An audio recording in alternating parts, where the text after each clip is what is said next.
Assalamualaikum warahmatullahi wabarakatuh. Halo Bapak Ibu Guru Pendidikan Agama Islam. Apakah Anda sedang mengikuti PPG dalam jabatan batch ketiga? Di video ini saya akan membahas secara tuntas resum modul 1-8 sekaligus memberikan panduan lengkap cara mengerjakan tugas mandiri dan tugas refleksi. Jadi, tonton sampai selesai agar tidak bingung lagi dalam menyusun tugas PPG Bapak Ibu Guru. Jangan lupa untuk like, share, dan subscribe channel Ini Guru Budi untuk selalu mendukung channel ini. Baik, Bapak Ibu Guru,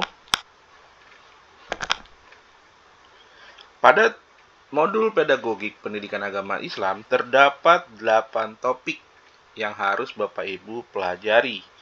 Pada kesempatan kali ini saya akan menjelaskan secara singkat resum topik dari topik 1 sampai topik ke-8.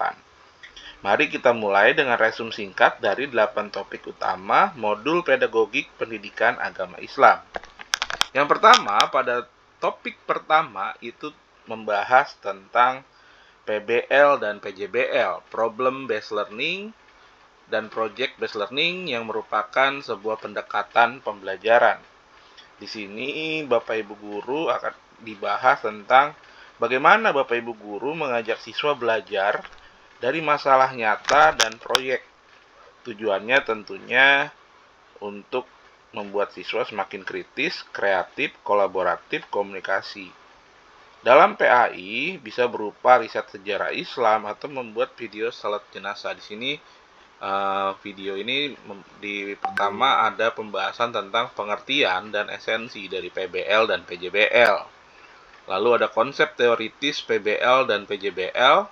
Di sini dijelaskan definisinya, ciri khasnya, lalu ada landasan teoritisnya. Untuk PJBL sendiri di sini juga sama definisinya, karakteristik serta landasan teoritis, dan tentunya terdapat sintak pembelajaran seperti langkah-langkah pada PBL itu seperti orientasi masalah, organisasi pembelajaran, penyelidikan, penyajian hasil, dan evaluasi. Dan ada sintak langkah-langkah PJBL seperti penentuan pertanyaan mendasar, perencanaan proyek secara kolaboratif, penyusunan jadwal kerja, monitoring pelaksanaan proyek, pengujian dan presentasi hasil, dan ada evaluasi dan pengalaman. Di sini ada contoh kontekstualisasinya dalam pembelajaran PAI. Untuk topik kedua itu membahas tentang pendekatan pembelajaran berbasis diferensiasi. Ini merupakan salah satu pendekatan yang menyesuaikan proses belajar dengan kebutuhan individu peserta didik berdasarkan beberapa faktor seperti kesiapan belajar, minat, dan profil belajar. Nah, di sini juga dijelaskan tentang teori-teori pendukungnya ya, dan elemen-elemen diferensiasinya. Lalu di topik ketiga itu membahas tentang pembelajaran berbasis kesatuan materi, pedagogik, dan teknologi atau TPEK ya. Ini TPEK adalah kerangka kerja yang mengintegrasikan 3 komponen penting dalam pembelajaran: content knowledge, pedagogical knowledge, technological knowledge. Nah, ini tujuan TPEK adalah menciptakan pembelajaran yang efektif dengan memadukan ketiga komponen secara integratif dalam praktik pembelajaran. Di sini juga dibahas tentang konsep dan teori TPEK ya.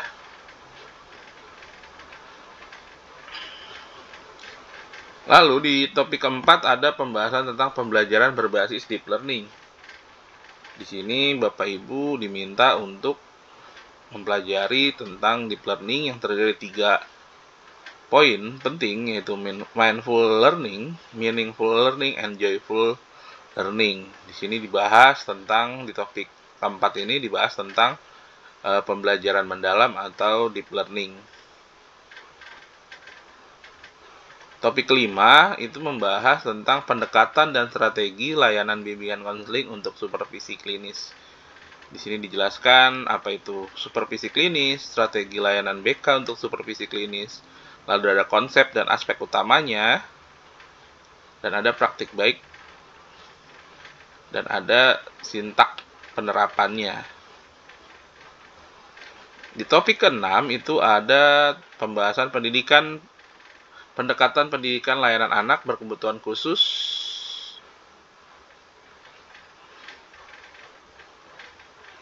Di topik ke-7 ada karakteristik dan gaya belajar peserta didik generasi Z dan Alpha.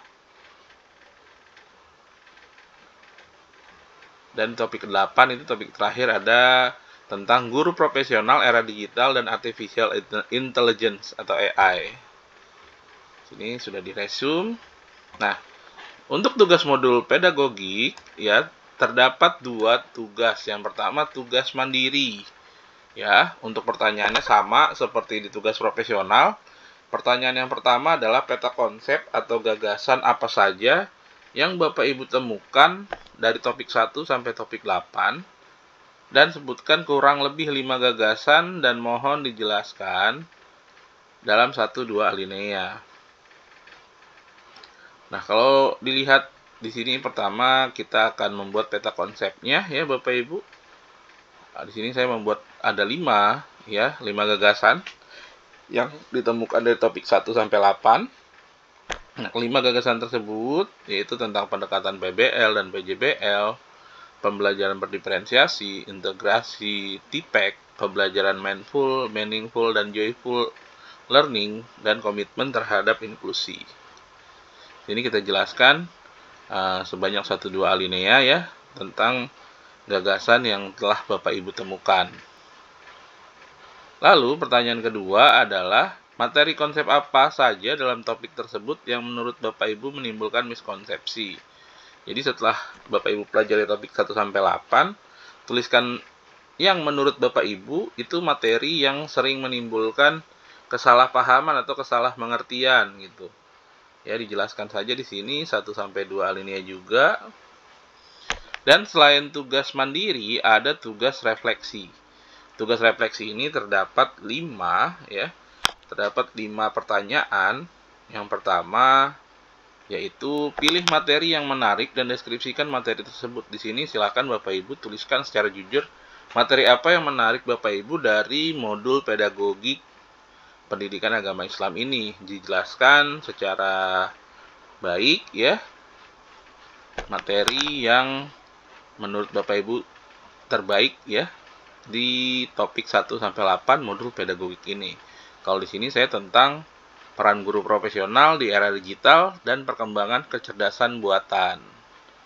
Untuk pertanyaan pertama itu jawabannya, lalu lakukan analisis implementasi penerapan materi tersebut. Di sini saya menjelaskan bagaimana selama ini guru mendominasi kelas dan siswa cenderung menjadi pendengar pasif. Nah, silakan Bapak Ibu analisis dari pertanyaan yang pertama tadi, materi yang telah Bapak Ibu pilih. Lalu silahkan Bapak Ibu jelaskan bagaimana analisis penerapan materi tersebut. Ya. Di nomor 3, tuliskan pengalaman praktis dari proses pembelajaran yang mendukung atau bertentangan dengan materi yang dipelajari. Di sini tulis saja sesuai dengan pengalaman Bapak Ibu selama mengajar, sesuai keadaan real ya. Tulis dan jelaskan apa saja proses yang mendukung dan apa saja yang bertentangan dengan materi yang sudah tadi kita bahas di pertanyaan pertama dan pertanyaan kedua ya. Pertanyaan keempat, uraikan tantangan yang dihadapi dan hikmah atau lesson learn yang didapatkan. Jadi di sini berdasarkan pengalaman praktis di nomor 3, apa hikmah atau apa tantangan yang Bapak Ibu hadapi dalam pengalaman praktis yang sudah Bapak Ibu rasakan ya. Lalu di pertanyaan nomor 5, buat rencana aksi penerapan materi tersebut dalam kegiatan pembelajaran. Di sini saya membuat rencana aksi, ada kegiatan pendahuluan, kegiatan inti, dan kegiatan penutup ya. Di sini silahkan nanti Bapak Ibu sesuaikan dengan kegiatan pembelajaran Bapak Ibu.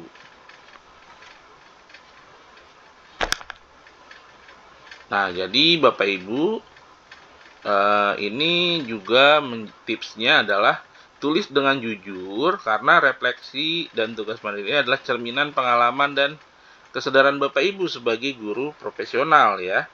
Jadi silahkan Bapak Ibu kerjakan ya.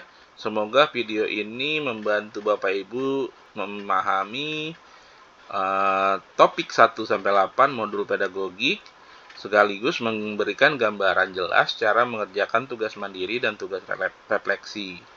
Jangan lupa like, share, dan subscribe channel ini Guru Budi agar semakin banyak guru yang terbantu. Terima kasih, sampai ketemu di video berikutnya. Wassalamualaikum warahmatullahi wabarakatuh.